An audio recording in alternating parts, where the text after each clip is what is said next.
My name is Jack Reed. I'm 47 years old, and I fix guitars for a living. Old ones, mostly. The kind that sat in somebody's closet for 30 years until a grandson found it and brought it to me, hoping I could make it sing again. I've got a little shop 2 blocks from the harbor in Duluth, Minnesota, with a bell on the door that doesn't ring quite right anymore. It sort of clunks instead of dings, but I've never bothered fixing it because somehow that little broken sound feels like part of the place now. There's sawdust in every corner no matter how many times I sweep, and the whole shop smells like varnish and pine, which is a smell I've loved since I was a teenager standing in this exact spot, watching an old man named Frank work. Frank is the one who taught me everything I know. He ran this shop before me, and he used to say that a guitar isn't really broken until you give up on it. Cracks, missing strings, dust an inch thick. None of that means it's done. It just means it's waiting for somebody patient enough to bring it back. I think about that more than I probably should, and not just when it comes to guitars.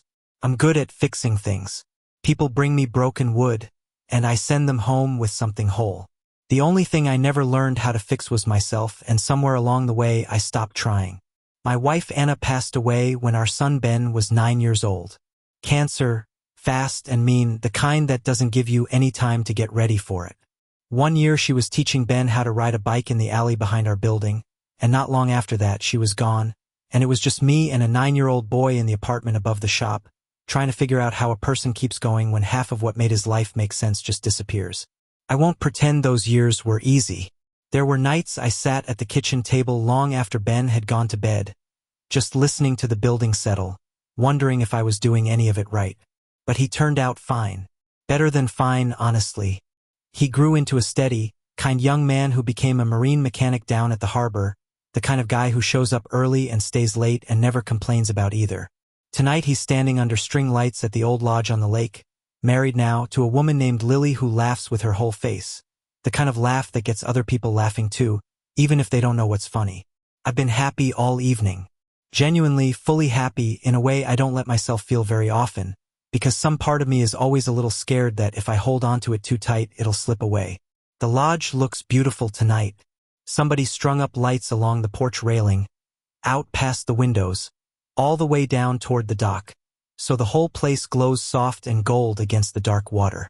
The band is playing something slow, a song I half recognize, and there's the sound of glasses clinking and people laughing in little clusters all around the room.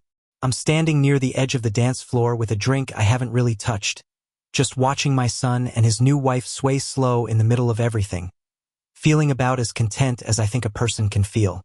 Then I see her by the bar, and the whole room tips sideways. Clara Morgan, though I know now her last name is Walsh. We were together for 4 years back when we were young enough to think 4 years was forever.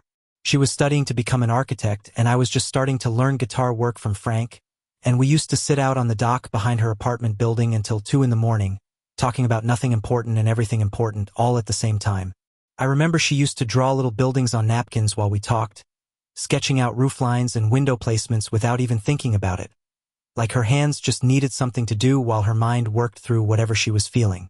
Then her fellowship took her to Chicago, and not long after that my father got sick, bad enough that I couldn't leave Duluth even if I'd wanted to, and the distance between us did what distance does to people who don't know how to fight it. Her letters came less often. Then they stopped coming at all.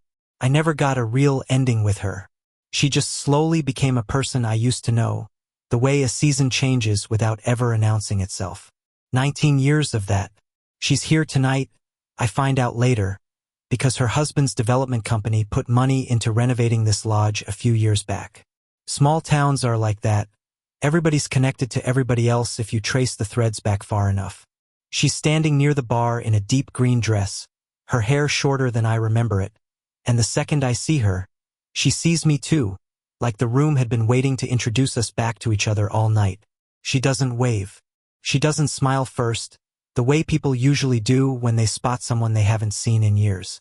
She just starts walking toward me, steady, like she made up her mind about something somewhere in the middle of crossing the floor. I don't move. Honestly, I don't think I could have moved even if the building had caught fire. She gets close enough that I catch the smell of her perfume. Something warm and unfamiliar, not the same one she used to wear, and then her arms are around my neck and she's hugging me, and it goes on a few seconds longer than a hug between two old friends usually does. I can feel her breathing against my shoulder, quick at first, then slower. Her mouth is right by my ear when she says it. Quiet, almost like the words slipped out before she had the chance to stop them. I married the wrong man. That's it. 5 words. Then she pulls back, smooths the front of her dress like nothing happened at all, smiles in this bright, practiced way, and says something about how good the band sounds tonight. And then she's walking off toward the head table, where I assume her husband is sitting, and I'm left standing there with my heart going like a hammer against my ribs, at my own son's wedding, holding on to 5 words I have absolutely no idea what to do with. I spent the rest of that night smiling when I was supposed to smile, hugging the people I was supposed to hug, standing for pictures with Ben and Lily and feeling like I was watching myself do all of it from somewhere a few feet outside my own body. I caught a glimpse of Clara once more across the room, standing beside a tall man in a gray suit who I figured had to be Dan. Her hand resting lightly on his arm in a way that looked practiced, polite, careful. Nothing like the way she'd just held on to me. I drove home a little after midnight, the lake road dark and quiet, just my headlights cutting through the trees. I sat at my kitchen table for a long while after I got in, not really doing anything, just turning her words over in my mind again and again, the same 5 words, until they stopped sounding like real words at all and started sounding like something I might have imagined. I didn't sleep much that night. By the time the sun came up, I'd almost convinced myself I'd misheard her completely. Maybe she'd said something about the band or the food or anything else, and my mind had just twisted it into something it wanted to hear. That felt like the safer thing to believe. For days went by. I didn't call her. I didn't even have her number anymore, hadn't had it in 19 years, and she didn't come around either, and I told myself that was that. Some doors close back up on their own, and you let them because trying to force one back open after almost 2 decades felt like the kind of thing that only happens in movies, not in a guitar shop in Duluth, Minnesota on an ordinary Thursday. Then, on that Thursday afternoon, the bell over my door made its broken little clunking sound, and I looked up from my workbench, and there she was. She was holding an old guitar case, the kind with metal latches that had rusted orange, like it hadn't been opened in years. She set it down on my counter careful, the way you'd set down something alive. "This was my dad's," she said, not quite meeting my eyes. "I've never let anyone touch it. I don't even know if it still works." I asked if I could open it, and she nodded, and I had to work the latches loose with an old flathead screwdriver because they'd rusted shut tight. When I finally got the case open, there was a guitar inside that hadn't seen daylight in who knows how long. The wood had cracked in a couple of places along the body. One string had snapped clean through and curled up like a dead vine. But underneath all that damage, you could still see it used to be something beautiful, good wood, careful craftsmanship, the kind of instrument somebody had loved once. "Most things can be saved," I told her, running my thumb gently along one of the cracks. "If somebody's patient enough." She came back the next day, and the day after that. She'd sit on the stool by the window and watch me sand the neck smooth, asking questions about the wood grain, the glue, why some cracks mattered and some didn't really change anything structural. We started walking down to the coffee shop 2 doors over most afternoons, and she always ordered the same thing, a flat white, no sugar, and after the 3rd time I started having it ready for her on the counter before she even walked through my door. I liked watching her face when she realized I'd remembered. Something in it softened every single time, like she wasn't used to being remembered in small ways like that anymore. It became something close to a routine without either of us ever calling it that out loud, and I think we both knew better than to look at it too directly, the way you don't stare straight at the sun. She told me about her work over those afternoons. She's a preservation architect. Her whole career built around fighting to save old buildings nobody else thought were worth the trouble anymore. "I spend most of my life arguing that something old still matters," she said one afternoon, turning her coffee cup slow between her hands, not drinking it, just holding it. "Dan's company does the opposite. He tears things down so something newer can go up in their place. We're sort of standing on different sides of the same coin, and we've been standing there a long time." She laughed a little when she said it, but it wasn't really a funny kind of laugh. It was the kind people use when they're trying to make something hurt a little less by saying it lightly. I asked her, careful, the way you'd handle a piece of wood you weren't sure would hold under pressure, what she'd meant that night at the wedding. The shop went quiet for a second. I half expected her to brush it off again, the way she had right after she'd said it. Instead, she set her cup down. "Dan's a good man," she said. "Careful. Reliable. He's never once raised his voice at me in 12 years of marriage." She paused, looking down at her hands. "He's also never once asked me what I actually wanted. Not really. Not in a long time.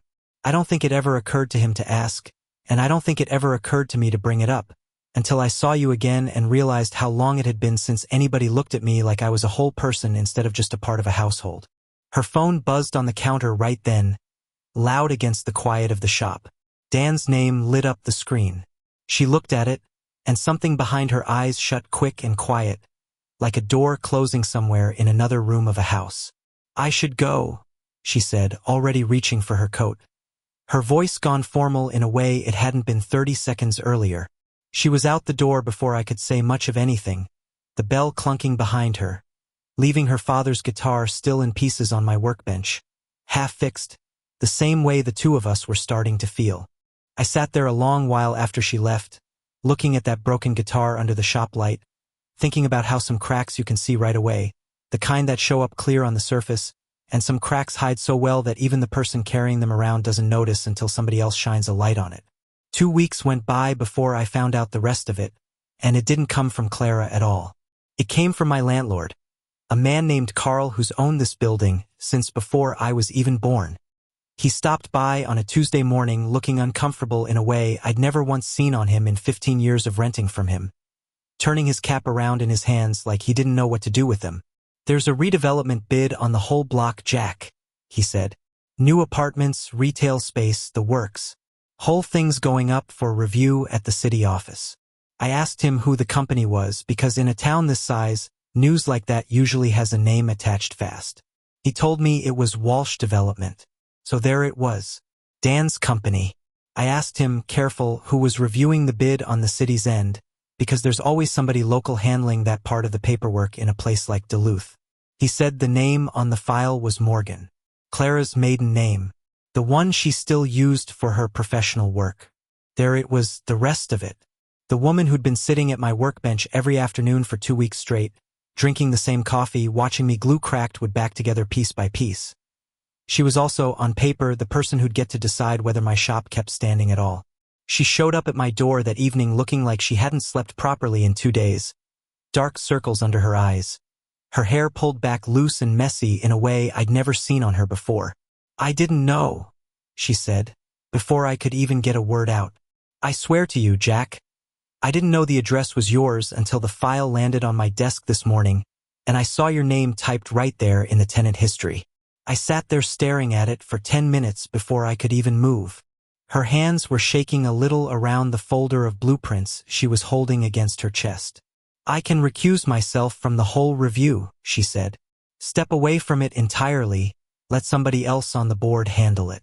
Or I can fight it the right way through the proper channels and try to get the bid denied on preservation grounds, which is something I actually believe in separate from any of this. I don't know which choice makes any of it less complicated." I told her I didn't want her wrecking her own career trying to protect my little guitar shop. She looked at me steady, something firm settling into her face. "That's not what this is about anymore," she said, and the way she said it made my chest go tight in a way that coffee and small talk and remembered drink orders never quite had. That same week, somebody down at the marina mentioned it to my son. Not the building part of it, the other part. People in a town this size talk, and apparently they'd been talking about me and a married woman ever since right around the time of Ben's wedding. Ben showed up at my shop that afternoon angrier than I think I've ever seen him in his whole life. He's never been a yeller, not since he was a kid, but his voice was tight and low and flat, and somehow that's worse than yelling ever could be. "People are saying you've been seeing a married woman, Dad. At my own wedding. Is it true?" I didn't dress it up or try to soften it. I told him yes. Something was there, and I didn't fully understand what it was myself yet. He didn't yell. He just went quiet, the same particular kind of quiet his mother used to go when she was disappointed in something, and he said he needed some time before he could look at me the same way again. Then he left without finishing the coffee I'd poured him, the mug sitting there going cold on the counter long after he'd gone. 2 days without a word from him. I didn't reach out, because I've learned a long time ago that Ben needs room to think things through before he's ready to talk about them, and I figured forcing it would only make it worse. 3 days after that, close to midnight, somebody knocked on the apartment door above the shop. I almost didn't answer it, figuring it was somebody at the wrong address. It was Clara, standing on the landing with that same folder of blueprints pressed against her chest. And for the first time since she'd walked back into my life at that wedding, there was no ring on her left hand. "I told the board I have a conflict of interest," she said, her voice steady even though her hands weren't. "And I told Dan the truth tonight, the whole truth, not just the part about the building." She looked at me for a second like she was bracing for something, maybe expecting me to step back, to tell her this was all too much too fast. "I don't have anywhere to be tomorrow morning," she said quietly. "Can I come in?" I stepped back from the door and let her in, and for a while neither of us said anything else. We just sat at my kitchen table, the same table Ben used to do his homework on years ago, and the silence between us wasn't empty at all. It was full of every single thing neither of us had managed to say out loud yet, sitting there between 2 cups of coffee going cold, waiting for one of us to be brave enough to start. Ben didn't speak to me for 9 days. I want to be honest about that part instead of skipping over it, because 9 days is a long time when it's your only kid, especially after the two of you spent so many years being just the two of us against the world. That kind of silence between you feels like the floor giving out underneath everything you thought was solid. I kept the shop open every single day anyway. Sanded wood that didn't really need sanding, just to keep my hands busy. Clara came by most afternoons, and we didn't talk much about the redevelopment bid or Dan or any of it, not directly. We just worked. I taught her how to true up a guitar neck along the edge of my bench, and she'd sit there with her sleeves pushed up to her elbows, sawdust dusting hands that used to only ever touch blueprints and steel rulers. Somewhere in those quiet afternoons, I started noticing little things about her I hadn't let myself notice in 20 years. The way she bites the inside of her cheek when she's really concentrating on something delicate. The way she hums without even realizing she's doing it. Never a whole song, just a few stray notes here and there, like her body remembers how to be happy even when her mind is somewhere else entirely. On the 10th day, Ben came by alone. No Lily with him, no warning beforehand, just him walking through that door with the broken bell and sitting down on the stool by the window, the same spot he used to sit in as a teenager waiting for me to close up the shop for the night. "I've been thinking," he said, looking down at his hands instead of at me, "about how quiet our apartment always was after Mom died. You never once complained about it. I used to think that meant you were okay, like you'd made some kind of peace with everything." He stopped, turning something over in his mind before he kept going. "I don't think that's what it actually was, though," he said. "I think it was just quiet because there wasn't anything left in there to fill it up." I didn't say anything yet. I let him keep going, because I could tell he needed to make it all the way through without me cutting in. "You stopped pretending you were fine," he said finally, looking up at me now. "I don't love the timing of it. I don't love that it's a married woman, or that people down at the marina are talking about you behind your back. But you stopped pretending, Dad, and that's not nothing. It wasn't full forgiveness yet, but it was the beginning of it, and I took it the same careful way I take any piece of wood that's still got good grain left underneath some damage, gently, and with a whole lot of gratitude." The redevelopment bid fell apart about a month later. Once Dan's company found out Clara had pulled herself off the review entirely instead of quietly waving it through, the whole project lost its footing with the city council, and they tabled it indefinitely, citing the very preservation concerns Clara had spent her whole career fighting for. My little shop stayed exactly where it had always been, sawdust, broken bell, and all. Clara rented a small office of her own 2 streets over and started building her own preservation practice from the ground up, no longer working under anybody else's name or anybody else's approval. Her daughter Emma flew in from Seattle that spring to see her. 22 years old, studying urban planning, sharp-eyed in the way of someone who watches a long time before she ever says what she's actually thinking. She came over for dinner one evening, and while we were drying dishes together at my kitchen sink, she said quietly, without looking up from the plate in her hands, "My mom sounds different on the phone now, lighter, like she's stopped bracing herself before she talks to people." I didn't say much back. I just said thank you for telling me that, because it meant more than she probably realized. Ben and Lily came up for a weekend not long after that, and it was different from the first time they'd visited, back when everybody was still being careful and polite about things nobody had quite finished saying. This time there was a board game that went on far too late into the night, a little too much wine, and a long walk along the harbor on Saturday where Ben and Clara went ahead together while Lily and I hung back, talking about nothing in particular.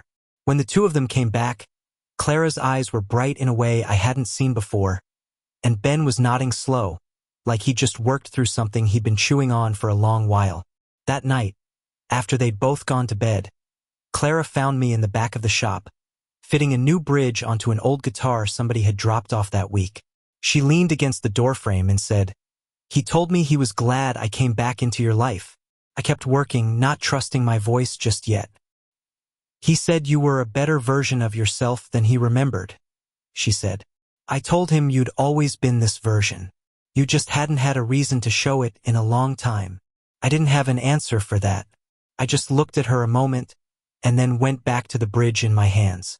8 months after the wedding, I finally finished her father's guitar.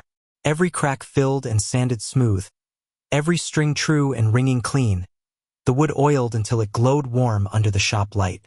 I handed it to her on the back step of my building one evening in early fall. The sky doing that thing it does over Lake Superior where orange burns slow down into deep blue, like the whole sky borrowed its colors from somewhere else. She played 4 clumsy chords, laughing at herself, that real kind of laugh that shows up in the eyes first. "This is the most like home anything has felt in years," she said. That's when I told her I'd made something else too. I opened my hand, and there was a ring sitting in my palm, shaped from a small sliver of her father's old guitar, with too cracked to put back into the instrument itself, but too important to ever throw away.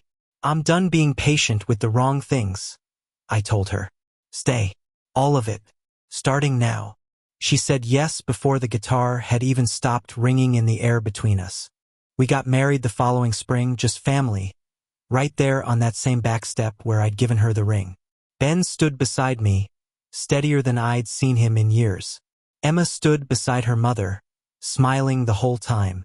And somewhere in the middle of all of it, I caught Clara looking at me the exact same way she used to look at me 20 years ago, sitting out on that old dock back when we were young enough to believe 4 years was forever, except this time there was nothing left standing between us. No distance. No timin. No wrong man waiting back at the head table. Just the two of us, finally, exactly where we were always supposed to end up.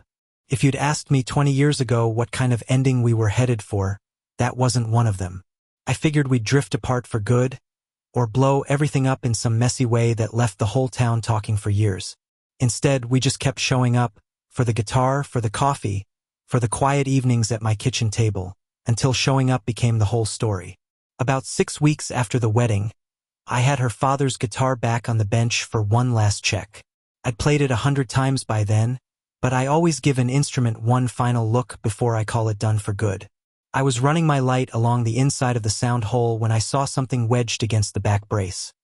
A folded slip of paper, yellow at the edges, sealed with a strip of old tape that had gone brittle and brown. I heated the tape careful with a small lamp, peeled it loose, and unfolded the note with hands that suddenly didn't feel steady. It was dated August 14th, 1998, addressed to Frank. Signed by a man named Thomas Morgan, Clara's father, though I'd never met him. He died when she was still in college, long before any of this started. The note was short, almost blunt. Thomas wrote that he and Frank had served on the same ship 20 years earlier, and that he'd heard through an old friend about a patient kid working in Frank's shop. A kid who stayed late fixing things nobody else wanted to touch. He wrote that he'd bought this guitar for his daughter when she was 12, and that if she ever walked through that door with it in her hands, Frank should let the guitar do what guitars do. Let somebody patient bring it back. "Don't tell her I wrote this," he said at the end. "Some things need to find their own way home." I sat down hard on the stool by the window.